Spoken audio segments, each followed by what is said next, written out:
Hello there, welcome to another tutorial on vsts, and I'm going to be sharing with you my favorite guitar VST that sounds so realistic that I used to make most of my bass that need guitars. If you new, know what to do, hit the subscribe button down below and let's get started. So the name of the plugin is called Semi-Hollow Ample Guitar, alright? So this guitar, especially if you make Afro beats, okay, or even R&B trap music, this guitar is really nice. It sounds so authentic. It doesn't sound too virtual, okay? And you can really customize so many parts of this guitar, which we'll get to shortly. And you should know that when you're trying to mimic guitar sounds or any plugin really, while you can add other effects and processing to make it sound good, one of the first things you should worry about is the plugin itself. How is the plugin built? Does the plugin itself has high quality sound? Does it have features you can play with to get that authentic feel from it? And that is what I feel this plugin has been able to achieve, at least considering the other options on the market right now. This plugin stands out easily when it comes to having real sounding guitars. So when you load it up, it's going to look like this pretty much. All right, you can see the whole guitar look right here with the fretboard, and you can also see some knobs right here which you can dial in, which we'll get into. All right, and then you can also, one of the things I like about this plugin is that you can actually change the amp, like the amp simulation. Okay, you can change the amps, and you can also change the mic, because you know, when if you've seen a guitar cabinet before, all right, or a guitar amp, you can, when they're mic'd up, you can change the different types of mic, have different types of tone for the sound. Okay, so you can see you can change the mics if you want to do that. And that's why I really like using this plugin. It's really flexible. At this time, you cannot change the room sound where it's being recorded in, all right, but you can change the cabinets. You can see that can change the cabinets, because each cabinet has different tone, which we'll also get to shortly. All right.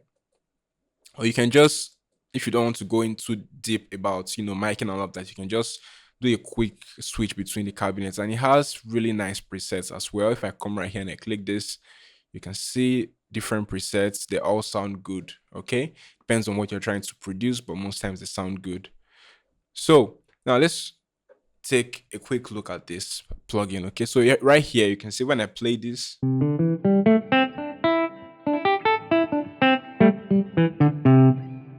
you can see that tone and that fret, and that glide. You can hear that already. This is how you know that this is a good sounding guitar VST. It preserves a lot of the characteristics you typically hear from a real live guitar. Okay, so with this guitar, it has three modes, all right, which is the instrument mode, the keyboard mode, and the solo mode. All right, so with the keyboard mode, you can actually play chords, and it's going to sound, authentic. And then with solo mode, if you want to play maybe guitar solo,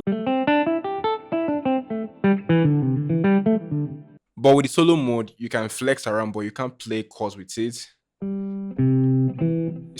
It's not so easy to play chords with it. Usually allow just a single notes at a time. So if you want to play maybe melodies, you want to play riffs and the likes, you can play it with maybe the solo mode.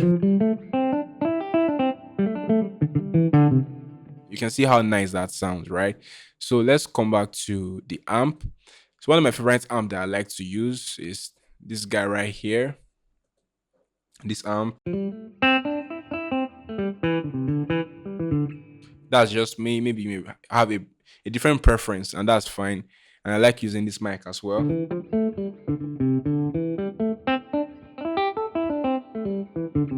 Right, so this is pretty much what you need to know most parts to use this plugin. And if you'd like, you can adjust this as well. This is how loud you want the signal to be. And if you'd like to pan it, you like to double it.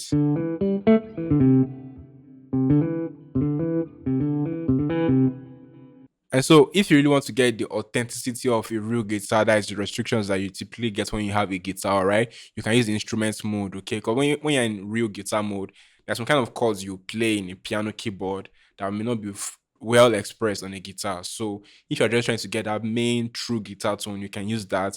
But most times I just use the keyboard mode and the solo mode, okay? So let's just cook up something and see how this sounds, all right? So I'm going to just come to keyboard mode first. Let's play some chords. So I'm going to come right here. These are our drums.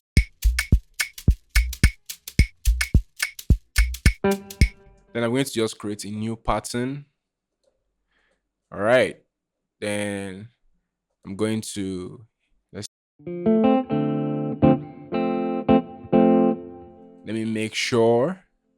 I need to make sure it's in keyboard mode. Yes, it is. So now I'm going to record, adjust the volume.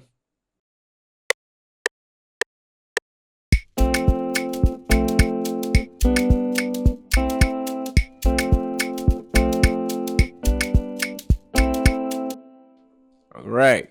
So I'm going to quantize this, then stretch it out.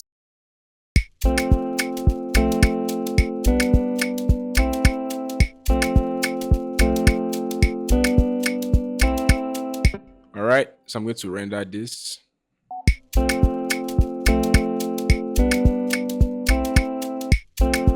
Okay, let's add another melody. All right. So typically when you're trying to play maybe multiple guitar melodies, you may want to use a different guitar tone, maybe a different amp, or just a different guitar entirely. So let me switch to maybe this guy. Let me check for the amp if I can find an amp. I just like this amp so much. Let's try that and see how it sounds.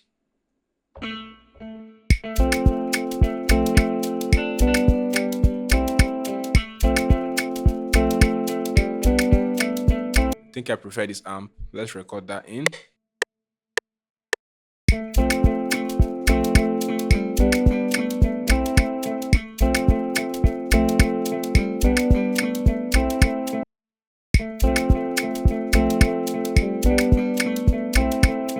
Then we'll render and replace. Then now let's play maybe another melody again.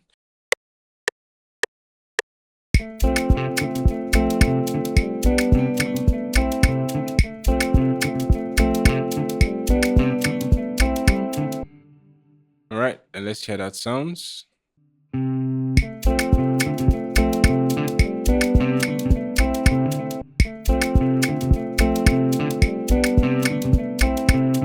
And you don't have to stop here, okay? You can even add your own processing. All right, let me render and replace this. You can, let's say for this guy, I can add maybe a phaser or a flanger or even a chorus. Decide to sound now.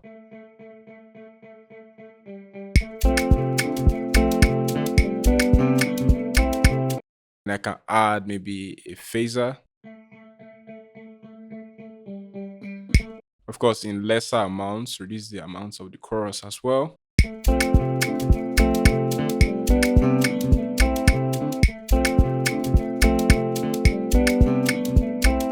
And of course, you can use this guitar for other genres and make even more beautiful melodies than I just did. But this is how I use it most of the time. Switch the presets, switch the amps, and I just start cooking up. If you found this helpful, don't forget to leave a like and the subscribe button down below for more tips and tricks. Cheers.